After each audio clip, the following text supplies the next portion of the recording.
নমস্কার, কেমন আছো সবাই? আশা করছি সবাই খুব ভালো আছো, আর আমিও খুব ভালো আছি। এই হচ্ছে আজকে আমাদের আউটফিট।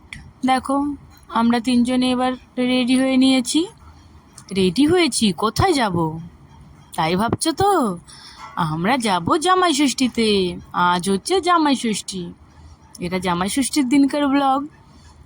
দেখো, আমরা রেডি হয়ে বেরাবো, সেই জন্য একটু প্রণাম করে নিচ্ছে। এখন একটু খুশি বাবু, বাইরে বেরিয়েছি। এতক্ষণ মুডটা অফ ছিল, ঘুম ঘুম পেয়েছিল, তাই এই আমরা বেরিয়ে পড়লাম জামাই ষষ্ঠীর উদ্দেশ্যে। এবছরে তো মা নেই, তাই বাড়িতে আর যাওয়া হলো না। আমরা যাচ্ছি মাসির বাড়িতে, মাসি ফোন করেছিল মাসি বাড়িতে যাওয়ার জন্য, তাই আমরা বেরিয়ে পড়েছি মাসি বাড়ির উদ্দেশ্যে। চলো তোমরাও আমাদের সঙ্গে মাসির বাড়িতে। দেখো, দেখতে থাকো ব্লগটা, কেমন লাগে অবশ্যই জানাবে। দেখো, আকাশে মেঘ, কিন্তু একটুও বৃষ্টি নেই, প্রচণ্ড গরম। গরমের মধ্যে বেরিয়ে পড়েছি। যাই হোক, আমরা যদিও একটু বিকালে বেরিয়েছিলাম, এই টাইমটা একটু গরমটা কম ছিল। মোটামুটি 4টা সাড়ে 4টার দিকে বেরিয়েছিলাম, সেই টাইমে এটা ভিডিও করেছিলাম। প্রচণ্ড গরম ছিল।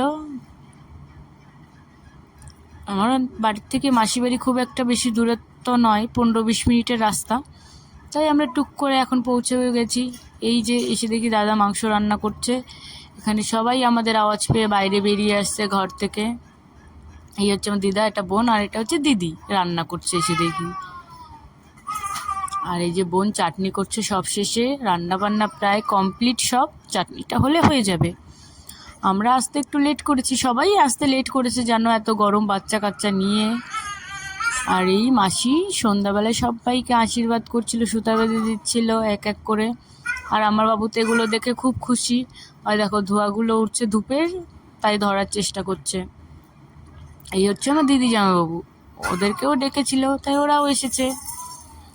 সবাই একসঙ্গে থাকলে কতই না ভালো লাগে বলো।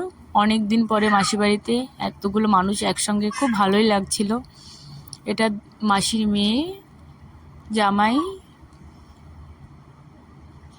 আর আগেরটা ছিল আমার দিদি জামাইবাবু, এটা আমার নিজের মেজদি আর জামাইবাবু। আর এই হচ্ছে আমি। আমার বাবু এত খুশি দেখে, দেখো ওখান থেকে উঠছেই না, আবার দেখো প্রণাম করছে। সব কিছু দেখে, প্রদীপ দেখেছে, সব কিছু দেখে ও প্রণাম করছে শুধু। আর এটা হচ্ছে দাদা আর বৌদি, মাসির ছেলে বৌমা। এই সব শেষে দিদুন, মাঝখানে আমার ভাগ্নি, আর পাশে আমার বোন। মামা বাড়ি মাসি বাড়ির দূরত্ব খুব বেশি না, তাই দিদুনও এসেছিলো, আমরা সবাই আসবো সেই জন্য। আমার দিদুনের এখন অনেক বয়স হয়েছে, তাই দিদুন তো আর জামাই ষষ্ঠী করতে পারে না, মাসি বাড়ি এসেছে। আর এই হচ্ছে ভাগনা। আর সব শেষে দিদা তার মেয়ে জামাইকে আশীর্বাদ করছে, মানে আমার মাসি আর মেশো। দেখো কত ভালো লাগছে। আর খাওয়া দাওয়া হয়েছিল, কিন্তু সেগুলো আর শ্যুট করা হয়নি। যাই হোক, সব শেষে আমরা একটু বসে বসে আড্ডা দিচ্ছিলাম সবাই মিলে। আর এই হচ্ছে বিষ্ণু, একটু পোস্ট মারছিল ভিডিও করছি জন্য। দেখো, আর কেমন লাগলো ব্লগটা অবশ্যই জানাবে। সবাই খুব ভালো থাকবে, সাবধানে থাকবে, সুস্থ থাকবে।